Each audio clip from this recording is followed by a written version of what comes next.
Here we have a residence where someone was really putting a lot of thought into what they're doing. However, they did in some cases completely overthink the process. The one thing that went wrong in this landscape that just stands out not looking good is taking the flagstone.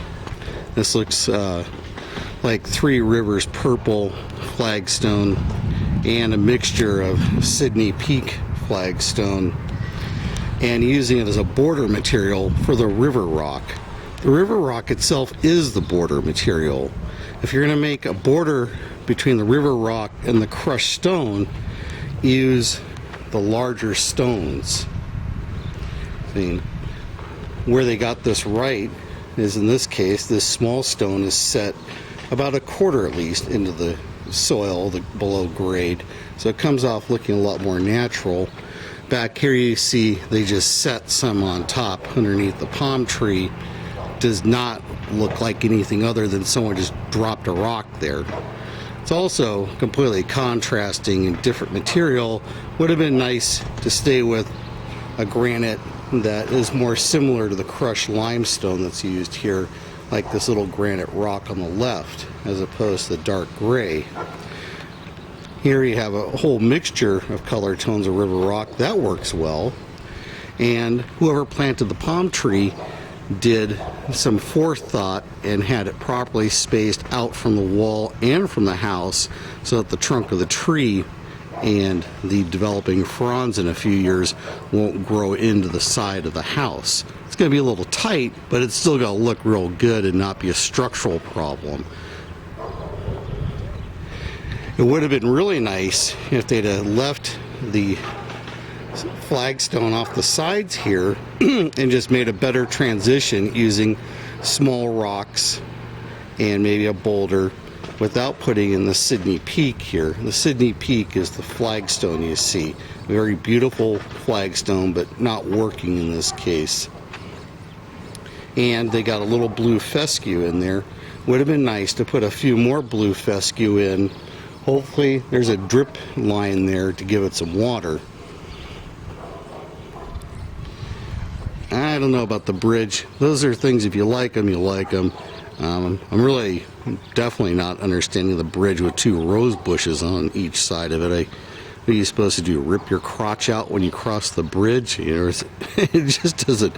Okay, the rose bushes should have been to one side of the bridge or the other.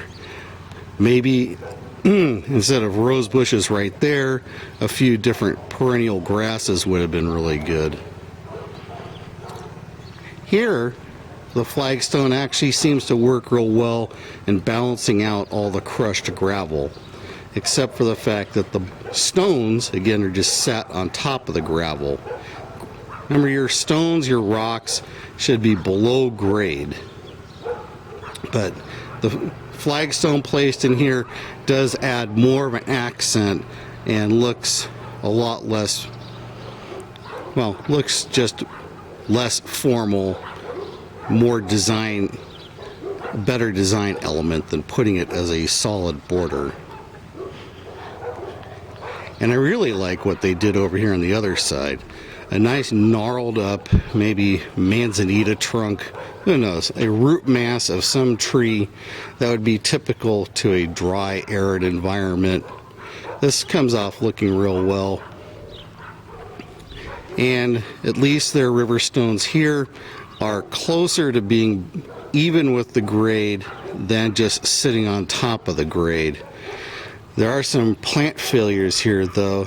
There's a variegated liriope that's just going to roast in the summer heat against these rocks.